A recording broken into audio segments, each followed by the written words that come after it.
Sir, मेरी आवाज आ रही है आपको? जी सर, आ रही है, आइए। मैं संघ का शुक्रगुजार हूं कि मुझे अवसर देने के लिए कि मैं एक गोल्डन रूल एक के बारे में चर्चा करूं। मैं doctor Sanjay Arya, associate professor dental department, medical college Ambedkar Nagar, आप सभी का स्वागत एवं अभिनंदन करता हूं। जिस तत्परता से आप सभी लोग जुड़ रहे हैं एवं एवं रोजाना हर विषय में चर्चा करने हेतु, तो आप सभी का आभार प्रकट करता हूं।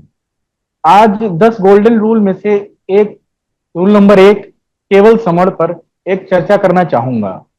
वैसे तो ये शब्द केवल समण बहुत छोटा सा है, किंतु इसका आकार बहुत ही बृहद है, बहुत वास्ट है।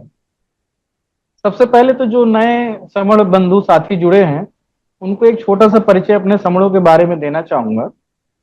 पहला तो ये समण कौन है, समण शब्द क्या है, समण शब्द की क्या उत्पत्ति थी। तो आइए बात करते हैं एक बार। समण वे लोग थे जो प्राचीन काल से भारत में रह रहे थे। मैं मोहनजोदड़ो और हड़प्पा के कालखंड की भी बात कर रहा हूं। पर उस कालखंड में, जो कि 4000 से 5000 साल ईसा पूर्व का था, उस समय इनको हमको समण नहीं कहा जाता था। समण जो प्राचीन लोग थे, लगभग 1500 से 250 ईसा पूर्व में, जब बाहरी लोग, जिन्हें यूरेशियन कहते हैं, जो पश्चिम से आए थे, जो आज का Russia, Ukraine, Uzbekistan, Kazakhstan, Iran इत्यादि है, भारत में जब ये लोग आए, जिनकी सोच, विचारधारा, संस्कृति, परंपरा, सब कुछ यहाँ के प्राचीन निवासियों से बिल्कुल उलट थी।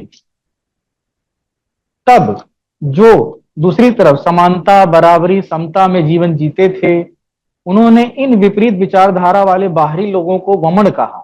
वमन कौन है? वमन वो हैं जो असमान हैं, असमानता का व्यवहार करते हैं। वम जो उल्टा है एवं सम के उलट है, वो वम है। वम से बाद में वमण बना, जिसे संस्कारित करते हुए बमण, बमण, ब्राह्मण बोला गया।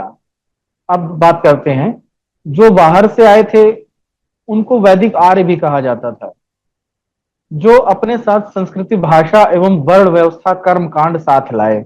उनके रूप, रंग, भाषा, विचार, परंपरा, कद काठी, रहन सहन, शादी ब्याह, खान पान, सोच विचार, सब समणों से वम थे, मतलब सब उलट थे।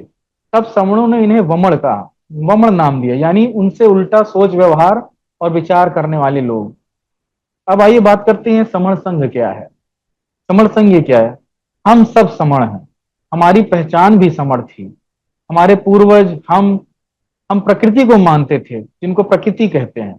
तो प्रकृति जो हमें जीने के लिए देती थी, उसे हम देने वाला देवा, देव, देवती, देवता, दवे कहा कहते थे, या देवी या देवती कहते थे। समण भारत में छोटे छोटे संघों में रहते थे। गण व्यवस्था थी, इन संघों को चलाने के लिए गण व्यवस्था होती थी।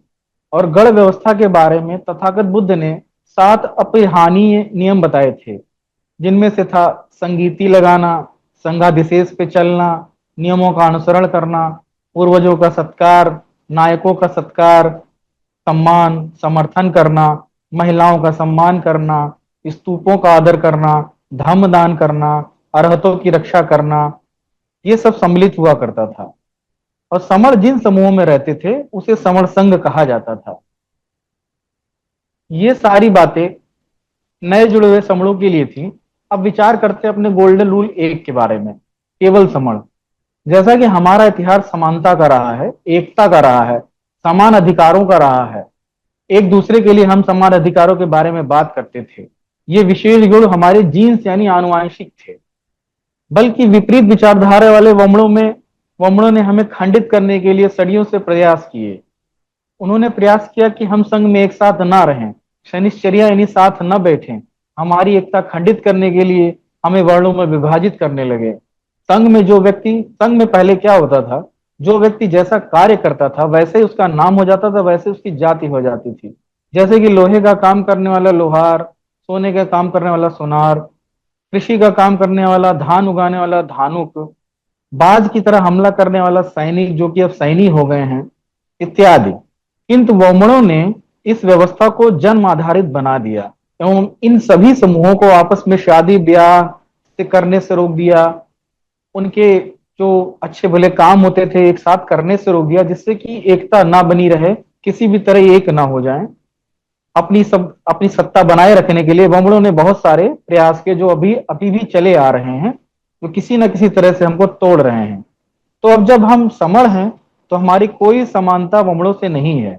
तो गोल्डन रूल एक यही कहता है कि हम केवल समण हैं, संघ में केवल समण ही रह सकते हैं। उल्टा सोचने वाले वमन हमारे बीच नहीं रह सकते, जैसे कि हंसों के बीच में कौवे का कोई मतलब नहीं है। हम आज अपनी जो पहचान खो चुके हैं उसे दोबारा पाना है। सतत प्रयास करना होगा, जुड़ना होगा, जोड़ना होगा, संघ समाज के लिए समय निकालना होगा, लोगों को उत्साहित करना होगा, प्रेरित करना होगा, गांव पंचायत हर एक स्तर पर संघ का संदेश पहुंचाना होगा। हमारे समर संघियों द्वारा बहुत अच्छे स्तर पर लगातार प्रयास किए जा रहे हैं। अब लोग जानने लगे हैं कि कोई समर संघ भी है। इन्हीं सब बातों को ध्यान में रखते हुए मैं अब अपनी चर्चा को समाप्त करता हूं। यदि मुझसे कोई त्रुटि हुई हो तो संघ मुझे क्षमा करे। नमो बुद्धाय, संगम नमामि। साथ